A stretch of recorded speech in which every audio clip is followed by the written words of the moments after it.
اعوذ باللہ من الشیطان اللعین الرجیم بسم اللہ الرحمن الرحیم الحمد لأہلہ والصلاة علی اہلہا اما بعد ماہ مبارک شعبان المعظم کے فضائل اور اعمال کا بیان آپ کی خدمت محترم میں، اور یقیناً مسلسل روزوں کا ثواب بھی اور مسلسل ماہ مبارک شعبان کی نمازوں کا بیان بھی، مگر مناجات کے کچھ کلمات کے ساتھ آج پھر آپ کی خدمت میں ارشاد فرماتے ہیں مولا امام متقین علی ابن ابی طالب علیہ الصلوۃ والسلام ارشاد فرماتے ہیں اس مناجات میں کہ الہی اعوذ بک من غضبک وحلول سخطک، الہی میں تیری پناہ مانگتا ہوں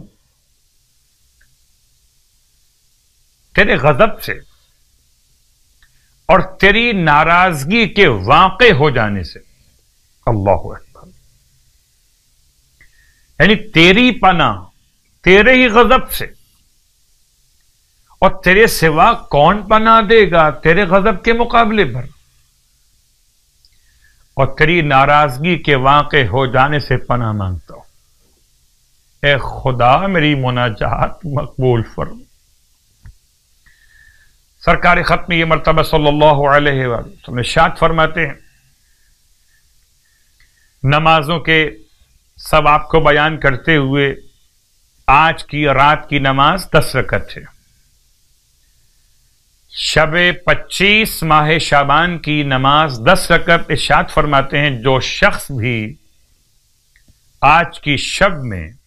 10 رکعت نماز 2 رکعت کر کے بجا لائے، طریقہ نماز کی ہر رکعت میں الحمد کے بعد سورہ تکاثر کو 1 بار پڑھے، زبانی یاد نہ ہو تو دیکھ کے پڑھ لیجیے، تو خداوند عالم اس کے نام اعمال میں امر بالمعروف اور نہی عن المنکر کرنے والوں کا ثواب عطا فرماتا ہے، اور پروردگار عالم اسے 70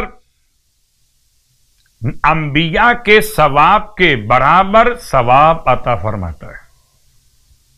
پھر روایت اللہ کے حبیب صلی اللہ علیہ وآلہ وسلم کی بارگاہ مقدس کہ جو شخص ماہ شعبان کے 25 روزے مکمل کر تو خدا اند عالم اسے نفاق سے بیزاری عطا فرما دیتا ہے۔ خدا ہم سب کو تمام تر اعمال، صیام اور قیام کی توفیق عطا فرمائے۔ الہی